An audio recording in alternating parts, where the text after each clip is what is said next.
Welcome everyone, Gamer King Tar Heel back again, and we have another PlayStation Vita review. Today we're going to look at Need for Speed Most Wanted.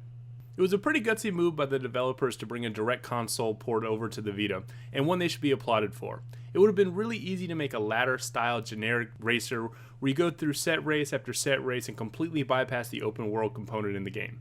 This probably would have made the game look a little bit better, but at the sacrifice of its soul. In Most Wanted, you're dropped into a city free of goals, set to just roam around and do whatever you please. Oftentimes, this is where the most fun can be had. You can run past speed traps, outrun cops, find jumps or other treasures scattered all around. Once you feel the need for some structure, you're free to start completing some of the challenges. What I really enjoyed is that it's all done in a completely unstructured way. You could be driving by and see a car parked in an abandoned parking lot, switch over to that car and you'll gain a whole new set of challenges. It all feels organic and that nothing is pushing you but your drive to improve your car. As you complete challenges, you'll be able to earn speed points. Once you collect enough speed points, you'll be able to challenge one of the 10 most wanted drivers in the city.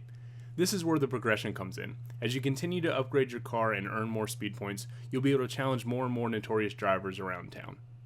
The open world dynamic is great. It really gives a sense of freedom, but it also never feels cumbersome. Once you've discovered any race, car, or event, you can simply navigate an in-game menu to get to the start of the event at any time. Graphically, Most Wanted is strictly average. Some parts look really good, and some parts not so much. You can tell that there were a lot of sacrifices made into bringing it over to the Vita, though the game is able to keep a relatively steady frame rate, which is vital to a racer. What's quite disappointing is that some of these graphical cutbacks affect the gameplay. Traffic on the streets is incredibly light and it makes the city feel empty rather than a sprawling metropolis. Also, the draw distances can run up on you really quickly, and it takes some getting used to, so expect a few crashes early on. Speaking of crashing, I was a bit concerned about the controls when I first started, as my car was nothing more than a bumper car crashing from one side of the street to the other. Though after a bit of solid playing, I was able to feel completely comfortable. Well, as comfortable as I could while traveling at 140 miles an hour. All of this is worthless though if the actual racing isn't fun. Thankfully, the racing is both fast, thrilling, and competitive. Upgrading your rides makes tangible difference in the races, and it makes upgrading your cars a blast. Anytime things get a bit stale, you can simply switch cars and start the process all over again. Another change of pace is the multiplayer.